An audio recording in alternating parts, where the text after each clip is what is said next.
मेमन अब्दुल हबीब यूसुफ मारफानी, सिर्फ ये एक नाम लिख देना तो इस देश का पूरा इतिहास ही पलट जाएगा। आप गूगल पे कभी लिख कर देखिए इस नाम को, तो वहां लिख कर आता है कि ये Indian national army Azad Hind फौज के सीक्रेट सुपर हीरो थे। जब नेताजी सुभाष चंद्र बोस ने आजाद हिंद फौज लॉन्च की, वो रंगून गए, वहां के मुसलमानों में उन्होंने चंदा किया, वेल्दी बिजनेसमैन ने बढ़ चढ़ कर हिस्सा लिया, लेकिन यूसुफ रजा मारफानी साहब ने सारे रिकॉर्ड तोड़ दिए।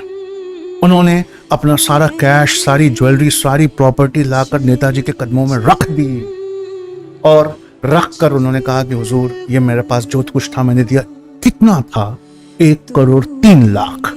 इसको देखकर वहां एक नाबीना औरत थी, वो जोर से रो पड़ी। नेताजी उनके पास गए, पर्दादार बुजुर्ग औरत से पूछा, अम्मा क्यों रोती हो? तो कहा, मुझे अल्लाह ने इतना नहीं दिया, अगर दिया होता तो मैं भी तुम्हें इतना देती।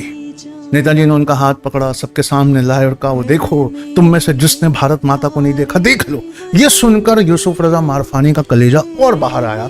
उन्होंने कहा, हुजूर, मैंने अपना सब कुछ तो कुर्बान कर दिया, लेकिन जान अभी भी बाकी है। मुझे वो वर्दी दीजिए आजाद हिंद फौज की, ताकि मैं आपके साथ देश की सेवा कर सकूं। कभी गूगल पे टाइप करके देखना, फर्स्ट सेवक के हिंद मेडल किसको मिला था, नाम निकल कर आएगा यूसुफ रजा मारफानी। तो हम चैट जीपीटी के पास गए और उससे पूछा कि भाई ये उस जमाने का 1,03,00,000 आज के जमाने का कितना होता है।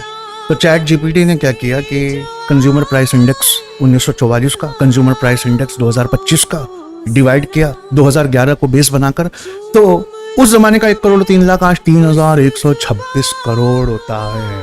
ये साझा काम है, हम सबको एक दूसरे का हाथ पकड़ के करना होगा। हमारे देश को पढ़े लिखे लीडर्स की बहुत जरूरत है। अपना